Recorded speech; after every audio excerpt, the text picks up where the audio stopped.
Colegas, estudiantes de Derecho y otras disciplinas, bienvenidos todos a un nuevo video. Espero que se encuentren muy bien. Bueno, vamos a hablar en esta oportunidad acerca del pase sanitario. Seguramente ya conocen y han tenido esto bien en claro.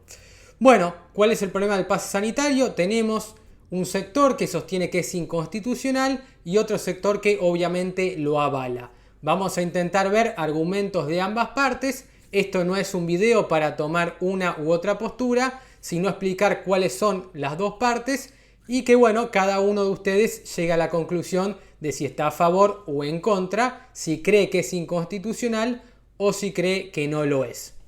Aquí en pantalla les dejo un modelo de carta documento que hizo una colega que bueno, se fue divulgando por internet, que tiene que ver con una carta de documento por un empleador que le exigía a su empleado que se vacunara.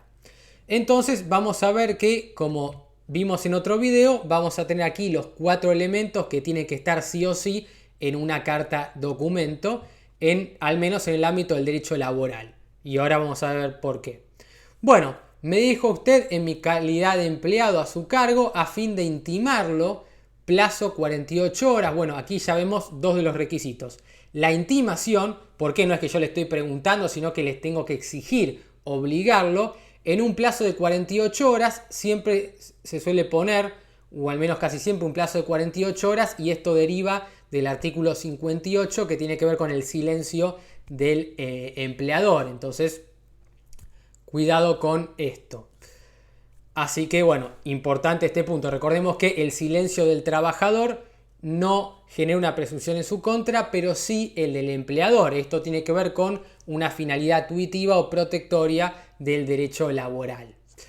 Bueno, entonces el motivo en este caso es que rectifique la conducta en cuanto a la obligación de exhibir o contar con el pase sanitario o pase libre de COVID o carnet de esquema completo de vacunación, bueno, cualquiera de los tres, ¿no? Es decir, que cuente con un certificado o un documento que acredite que ha completado el esquema de vacunación, es decir, ha recibido al menos las 2 dosis.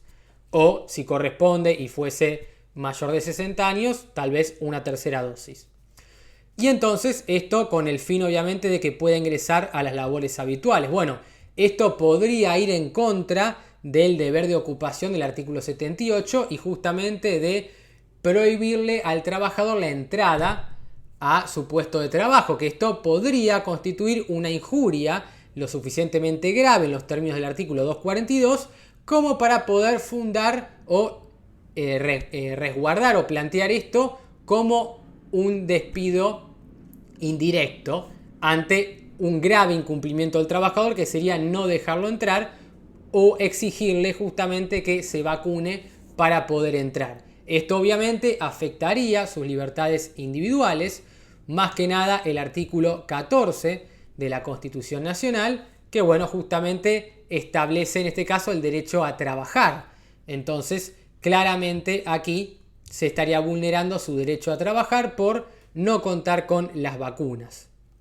Y del otro lado tenemos el derecho del empleador a ejercer toda industria lícita, que también está consagrado en el artículo 14 de la Constitución Nacional, y por otro lado tiene sus facultades, el poder de organización, que le va a decir al trabajador cómo tiene que hacer el trabajo, el poder de dirección, le va a dar distintas directivas, bueno, vas a tener que hacer esto de esta manera, de tal otra. El poder disciplinario justamente para castigarlo en caso de un incumplimiento, ya sea apercibimiento, suspensión o despido. Obviamente esto tiene que obedecer a un motivo de proporcionalidad y obviamente siempre y cuando se atenga a los fines de la empresa, ¿no? Esto es muy importante y a esto apunta la razonabilidad y la proporcionalidad entre la falta y la sanción en el caso de, obviamente, el poder disciplinario. Y después tenemos lo que es el ius variandi del artículo 66, que justamente lo que establece es que el empleador tiene derecho a modificar o cambiar determinadas condiciones laborales, pero con un triple freno. No pueden ser aquellas que se consideran esenciales, tampoco va a poder ser irrazonable esta facultad, entonces va a tener que atender a los fines de la empresa. Entonces, muy importante, dentro obviamente de aquellas condiciones esenciales tendríamos la remuneración, el lugar de trabajo, la categoría. No se le puede otorgar una categoría inferior para que gane menos dinero, porque esto claramente sería contrario a sus derechos, ¿no? Entonces quedaría totalmente descartado esto en esos casos. Pero bueno, lo que plantea aquí la abogada básicamente es que la vacuna no es obligatoria, entonces que esto es exactamente lo contrario, según surge la resolución del Ministerio de Salud del año 2020, artículo 6, y también es aplicable la resolución conjunta del Ministerio de Trabajo y Ministerio de Salud, artículo 1, conforme la cual no puede exigir nada para tomar tareas. Entonces, el empleador, de acuerdo a estas resoluciones del 2020 de los Ministerios de Trabajo y Salud y la resolución del Ministerio de Salud 2883 y esta conjunta 5 del 2020, el empleador no le puede exigir nada al trabajador a la hora de tomar tareas. Por lo tanto, no le podría exigir que fuese vacunado. Ahora, aquí es importante también la aplicación de otros artículos y también lo que tiene que ver con la protección de datos sensibles, y por eso se invocan la ley 25326 y la ley 26529. Y aquí justamente nos dice, por lo que de persistir en su actitud, realizaré la denuncia penal en su contra. Entonces aquí está el apercibimiento, le está diciendo qué es lo que va a pasar si sigue con esa conducta. Y después dice, reservo derechos de encuadrarla presente en supuestos de acoso laboral y abuso del ius variandi, anticipando que si usted me despide por carecer de dicho pase, él mismo será encuadrado discriminatorio. Entonces, si lo despide por no contar con el pase, lo va a considerar un despido discriminatorio. Y aquí entraría la ley 23592, artículo primero. Bueno, una ley un tanto olvidada, pero si es discriminatorio el despido, claramente sería nulo y por lo tanto tendría que volverse atrás. Entonces decretarse la nulidad del despido y reincorporar al trabajador pagándole los salarios caídos, es decir, todo el sueldo que no percibió durante el tiempo que estuvo cesado en la prestación de sus servicios. Bueno, esto tiene que ver el ius variandi, recién lo expliqué, y el acoso laboral o moving es una práctica que tiene varias variantes. Tenemos el de tipo S. Yo entiendo que lo que quiere plantear aquí la abogada en cuanto al acoso laboral se referiría al tipo de moving estratégico, que sería así el razonamiento. El trabajador no se quiere vacunar, por lo tanto el empleador le exige, lo obliga. Ante esa resistencia del trabajador, el empleador empieza a acosarlo, molestarlo, insultarlo, denigrarlo, humillarlo, etc., hasta un punto en donde el trabajador no aguanta más y renuncia. ¿Por qué hablamos de moving estratégico? Porque justamente lo que se busca es dañar al trabajador en su psiquis de tal manera que al no aguantar más renuncia. Si renuncia, no se le tiene que pagar indemnización. Por lo tanto, esto claramente es una conducta de mala fe, dolosa, porque tiene la intención de dañar, el empleador tiene la intención de dañar al trabajador y salvarse de pagar la indemnización. Por lo tanto, sería una conducta claramente maliciosa, ¿no? Digamos, la finalidad que perseguiría sería ilegítima, claramente. Entonces, importante esta cuestión. Por eso les digo estratégico, porque se ahorra la indemnización y esto se traduce en mucha plata. Entonces, si renuncia, solamente le va a tener que pagar la cantidad de días trabajados, el proporcional de aguinaldo del 123 y el proporcional de las vacaciones que no hubiesen sido devengadas, que no se hubiese tomado el trabajador en los términos del 156. Entonces solamente eso se le pagaría y no la indemnización, ya sea por despido sin justa causa del 245 o la integración de mes de despido del 233 o la sustitutiva de preaviso del 232. Y obviamente ni hablar en caso de que no estuviese registrado las indemnizaciones de los artículos 8, 9 o 10 de la 24013 o 15 o artículo primero o artículo segundo en caso de que se dieran esos supuestos, es decir, que esté en mora el empleador, que se lo intime y a pesar de eso no cumpla y lo obliga al trabajador a iniciar acciones legales, ya sea judiciales o administrativas, con el fin de percibir esa indemnización. Bueno, a esto se le suma. Y también considera que son aplicables los artículos 58 y 59 del Código Civil y Comercial. Ahora les voy a leer estos artículos. Artículos 58 y 59. Artículo 58 tiene que ver con investigaciones en seres humanos. La investigación médica en seres humanos mediante intervenciones tales como tratamientos, métodos de preservación, pruebas diagnósticas o predictivas cuya eficacia o seguridad no estén comprobadas científicamente, solo se puede realizar si cumple con los requisitos que enumera el artículo.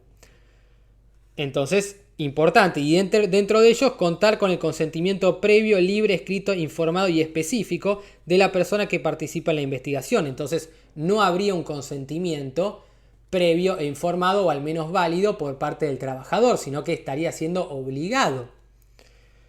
Bueno, eso tiene que ver con el artículo 58 y el artículo 59 nos habla justamente del consentimiento informado para actos médicos e investigaciones en salud. Justamente, y nos enumera una serie de incisos, entre los que destacan su estado de salud, los riesgos, molestias y efectos adversos previsibles, los beneficios esperados del procedimiento, la especificación de los procedimientos alternativos, el derecho a recibir cuidados paliativos integrales, entre otras cuestiones. Bueno, entonces se aplicarían los artículos 58 y 59, la ley 26.529, que tiene que ver con derechos del paciente, la Constitución Nacional, artículo 14, que ya lo vimos, y los artículos 19, 28, 29 y 33, y a su vez la Declaración Universal sobre Bioética y Derechos Humanos de la UNESCO del año 2005, artículos 1, 2, 3, 4, 5, 6, 8, 9, 11, 12, 16 y 19. Queda usted intimado, notificado y legalmente constituido en mora. Entonces vemos que se dan todos los requisitos. La intimación por un plazo bajo apercibimiento, justamente de encuadrar esto dentro de un ejercicio abusivo del ius variandi y de un acoso laboral, y que se va a considerar despedida en forma discriminatoria, por lo tanto tendría que abonarle las indemnizaciones correspondientes. Bueno, esto que tiene que ver con los artículos 19, 28, 29 y 33, y esto último que les leí, los vamos a ver en el siguiente artículo. Bueno, esto es del doctor Elías Badalasi, que nos va a explicar cuáles son qué normas afectaría el pase sanitario, que no solo violaría la Constitución Nacional, sino el Código Civil y Comercial de la Nación y el Código Penal. Bueno, vamos entonces aquí. Tenemos la Declaración Universal de Bioética y Derechos Humanos de la UNESCO del 2005, que ha dicho que toda intervención médica preventiva solo habrá de llevarse a cabo previo consentimiento libre e informado. Entonces no hay un consentimiento libre e informado por parte del trabajador, por lo tanto el empleador estaría yendo en contra de sus derechos y vulnerando esta declaración. También tenemos la Declaración de Helsinki de 1964, y nos dice específicamente que en toda investigación en personas debe informarse a cada persona que son libres de no participar en el estudio y de revocar en todo momento su consentimiento. También el Código de Nuremberg de 1947, que establecía que se requiere plena capacidad legal y estar en una situación que permita la plena libertad de elección, sin impedimento alguno de fuerza, fraude, engaño, intimidación, promesa o cualquier otra forma de coacción o amenaza. Entonces, en otras palabras, tendría que ser voluntario ese acto, es decir, contar con intención, discernimiento y libertad. Es decir, que ninguna persona ejerza ningún tipo de violencia, coacción u obligue de determinada manera, que la persona quiera, desea hacerlo, en este caso vacunarse, y que obviamente tenga en cuenta y pueda distinguir lo que está bien de lo que está mal. Cuando hablamos de plena capacidad legal, quiere decir que esa persona no necesite el sistema de apoyo del artículo 41 o de un curador, que hoy el curador se utilizaría en aquellos momentos en donde, o aquellos supuestos en donde la persona está, digamos, fuera de sí, no puede conectar con la realidad, no puede mantener una conversación en esos supuestos, y si no, el sistema de apoyo, el artículo 41, que engloba un grupo de profesionales que pueden formar un cuerpo médico interdisciplinario, o un cuerpo interdisciplinario, y también puede contar con la participación de uno o más familiares que lo asistan. Y después tenemos la reforma del año 94, que introdujo una serie de tratados internacionales que obviamente se suscriben con la aprobación de las 2/3 partes del Congreso. Después tenemos los artículos 14 y 33.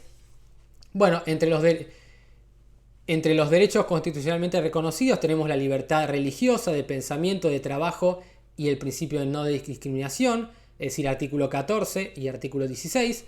También el derecho a la objeción de conciencia se encuentra iluminado por el reconocimiento explícito del derecho a la libertad de culto, de la privacidad y el derecho a la igualdad.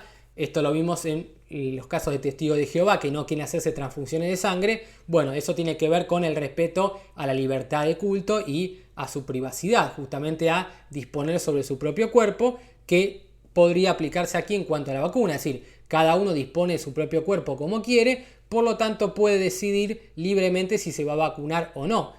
¿Qué es lo que hacen algunos empleadores? Hacen justamente firmar una declaración jurada para que en caso de que llegaran a contagiar a alguien o producir algún daño a terceros tengan que responder.